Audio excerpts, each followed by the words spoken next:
People, Dickinson. You don't speak for the people. You speak only for yourself and your precious status quo. You continually implore the people to preserve.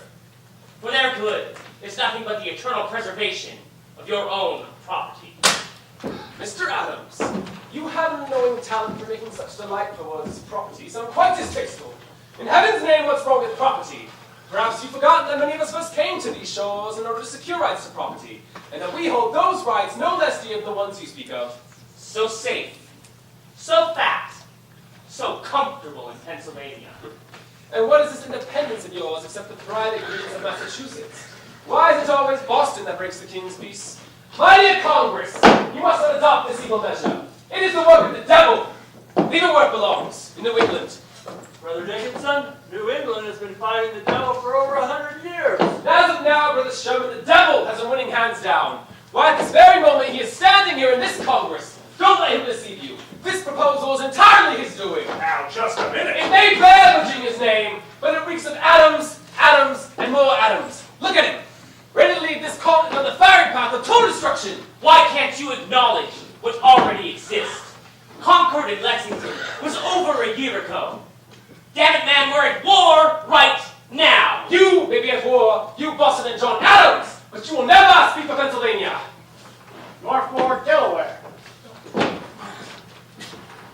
Mr. Reed, you speak only for 1/3 of Delaware. A sensible third, Mr. Reed. Oh, sit down, you little rotter. Look, you do. Sit down, all three of you. Mrs. McNair, do something about these damn flies. Get me a rum, Mrs. McNair. Get the flies first. I've only got 2 hands. Gentlemen, please do continue. You're making the only breeze in Philadelphia. Mr. Adams, perhaps you could clear something up for me. After we've achieved this independence, who do you propose would govern in South Carolina?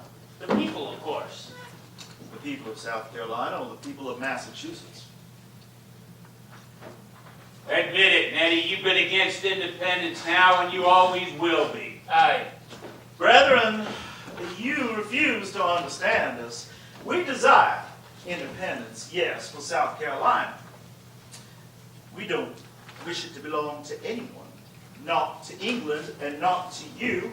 We intend to be one nation, Mr. Rutledge. A nation of sovereign states, united for mutual protection, but separate for our own individual pursuits.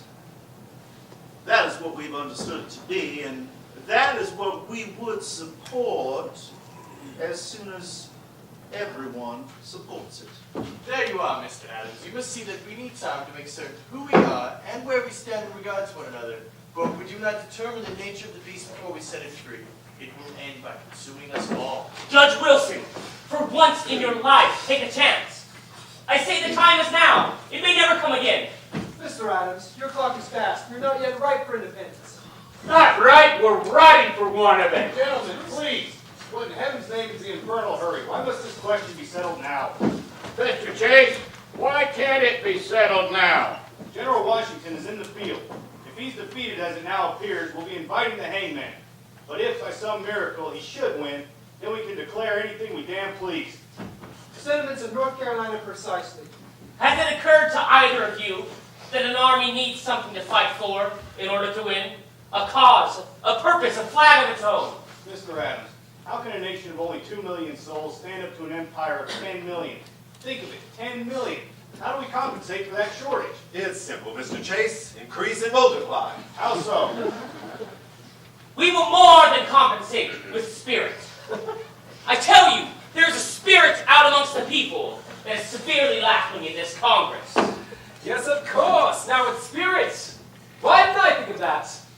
No army, no navy, no arms, no ammunition, no treasury, no friends, but bless our souls, spirits. Mr. Lee, Mr. Hopkins, Mr. Rodney, Colonel McKean, Dr. Franklin. Why have you joined this incendiary little man, this Boston radical, this agitator, this demagogue, this madman.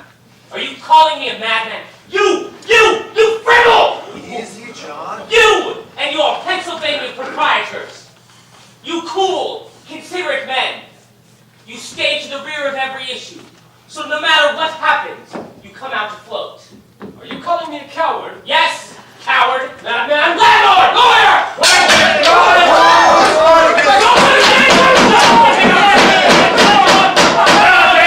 Stop it! This is the Congress! The enemy is out there! No, Mr. Rodney, the enemy is here! No! England is the enemy! Cutting off our air! See them! Dr. Hall?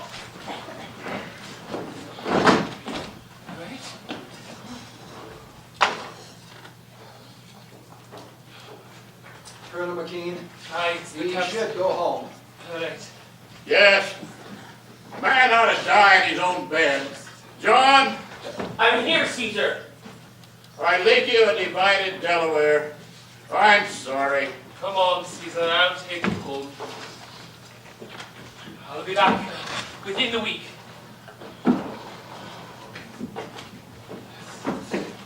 Mr. President, South Carolina calls the question. What's that, Mr. Rutledge? I said, Mr. President, South Carolina seeks to end the debate on independency and calls the question. To do something, Franklin, think! I am. Nothing's Delaware second. Well, The question has been called and seconded. Mr. Thompson, you will record the vote. All those in favor of the resolution on independence, as proposed by the colony of Virginia, signify. Mr. Secretary, could you read the resolution again, please? Come on, man. I forgot. oh, come now. Resolved that these united colonies are, and of right ought to be, free and independent. I beg your pardon. I'm the Reverend John Witherspoon, new delegate from New Jersey. Dr. Franklin, I regret I must be the bearer of unhappy tidings, but your son, the royal governor of New Jersey, is taken prisoner and has been moved in regard to the colony of Connecticut for safekeeping. Is he unharmed, sir? When last I heard he was, yes, sir. Then why the long face? I understand Connecticut is an excellent location. Tell me, why did they arrest the misbegotten ingrate? Our New Jersey legislature has recalled the old delegation to this Congress and has sent a new one. Quickly, man! Where do you stand on independence? Haven't I made that clear? No! No, I suppose I haven't, but that is the reason for the change. We have been instructed to vote for independence. Mr. President, Massachusetts is now ready for the vote and reminds the chair of his privilege of deciding all votes that are deadlocked. I won't forget, Mr. Adams. The chair welcomes the Reverend Witherspoon to this Congress and appoints him congressional chaplain, if you'll have the post. With much pleasure, sir. Very well. Mr. Thompson, you may proceed with the vote on independence. All those in favor of the resolution on independence, as proposed by the colony of Virginia, signify by saying. Mr. President, Pennsylvania moves that any vote in favor of independence must be unanimous. What? I second the motion. Judge Wilson. Oh my word. Mr. President, Delaware second. It has been moved and seconded. Proceed, Mr. Thompson. It has been moved and seconded that the vote on independence must be unanimous in order to carry. All those in favor signify by saying yea. Yay. 3, 4, 5, 6 colonies say yea. All those against? Nay. 6 colonies say nay. Mr. Secretary, New York abstains, courteously. New York abstains. Mr. Morris, why does New York constantly abstain? Why doesn't New York just stay New York? Very well. The vote is tied. The principles of independence have no stronger advocate in this Congress than its president. That's why I must join those who vote for unanimity. What, John? You sunk us! Hear me out! Don't you see that any colony that opposes independence will be forced to fight on the side of England? We'll be turning brother against brother. And this new nation that we hope to create will bear as its emblem the mark of Cain. No, I can see no other way. Either we walk together, or together we must stay where we are. Proceed, Mr. Thompson. A unanimous vote being necessary to carry, if any be opposed to the resolution on independence, as proposed by the colony of Virginia, signify... Mr. President! For heaven's sakes, let me get through it once. Mr. President, I move for postponement. Postponement? Ha! I wish the same luck I had with this. Mr. Adams is right. We need a postponement. On what grounds? On what grounds? Mr. President, how can Congress be expected to vote on independence without a written declaration of some sort defining it? What sort of declaration? You know, a document detailing the reasons for separation, our goals and our aims and so forth, etc., etc. Ditto. Ditto, ditto. We know those, don't we? Well, yes, we know them. But what about the rest of the world? Surely we require the aid of some powerful country such as France or Spain. And such a document would be consistent with European delicacy. Come now, Mr. Adams. You'll have to do better than that. Answer straight. What would be its purpose? Yes, well, To place before mankind the common sense of the subject, in terms so plain and firm as to command their assent. Mr. Jefferson, are you seriously suggesting that we publish a paper declaring to all the world that the illegal rebellion is in reality a legal one? Mr. Tinkinson, I am surprised at you. You should know that every rebellion is legal in the first person, as our rebellion. It is only in the third person, their rebellion, that is illegal. Mr. President, I second the proposal that we postpone the vote on independence for a sufficient period of time to write such a declaration. Very well. It's been moved and seconded. Mr. Thompson. All those in favor of the motion to postpone signify by saying yea. Yea. 6 colonies say yea. All those against? Yea. 6 colonies say nay. Mr. Secretary, New York abstains, courteously. Mr. Morris, what in hell goes on in New York? I'm sorry, Mr. President, but the simple fact is we have never been given explicit instructions on anything. Never? That's impossible. Have you ever been to a meeting of the New York legislature? They speak very fast and very loud, and no one pays attention to anyone else. The result being nothing ever gets done. I beg the Congress pardon. My sympathies, Mr. Morris. Very well. The vote, again being tied, the chair rules in favor of postponement. So ruled. A committee will now be appointed to manage the declaration. Said document to be written, debated, and approved by the beginning of July. At that time, Virginia's resolution on independence will finally be voted on. Is that clear? Yes, Mr. Very well. Will the following gentlemen please serve on the Declaration Committee? Dr. Franklin, Mr. John Adams, Mr. Livingston, Mr. Sherman, and of course, Mr. Lee. What?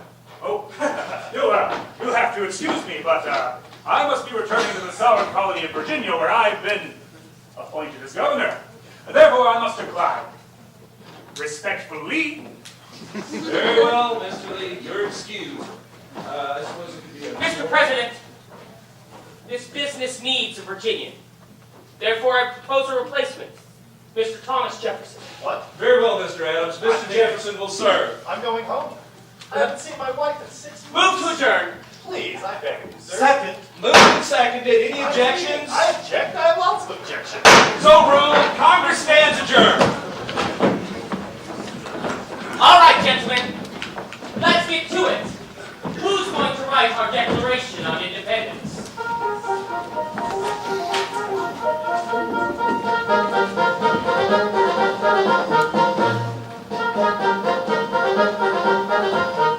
Mr. Adams, I say you should write it to your legal-minded, brilliant sweetheart. Is that so? Well, if I'm the one to do it, they'll run their quill pens through it. I'm obnoxious and disliked, you know that, sir. Yes, I know. So I say you should write it, Franklin. Yes, you. What? Yes, you, Dr. Franklin. You. But. You. Mr. Adams, but Mr. Adams, the things I write are only light extemporanea. I won't put politics on paper, it's a mania. So I refuse to use the pen in Pennsylvania. Pennsylvania, Pennsylvania,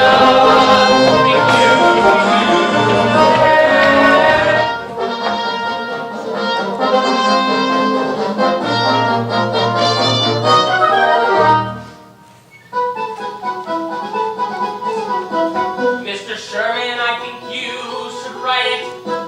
You were never controversial, as it were. That is true. Whereas if I'm the one to do it, they'll run their quill pens through it. I'm obnoxious and disliked, you know that, sir. Yes, I do. So I say you should write it, Roger. Yes, you. Good heavens, no. Yes, you, Roger Sherman. You. Mr. Adams, but Mr. Adams, I cannot write with any style or proper etiquette. I don't know a participle from a predicate. I am just a simple cobbler from Connecticut.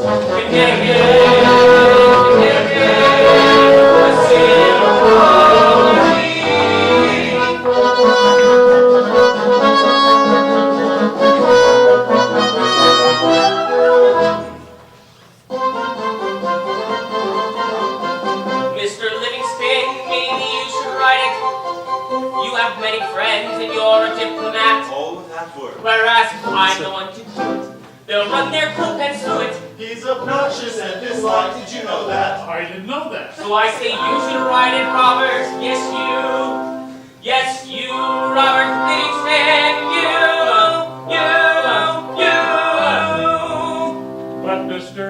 Adams, dear Mr. Adams, I have received a new son by the little stork, and I'm going home to celebrate in Papa Court with all the Livingstons together back in old New York. New York, New York, Livingston's my Papa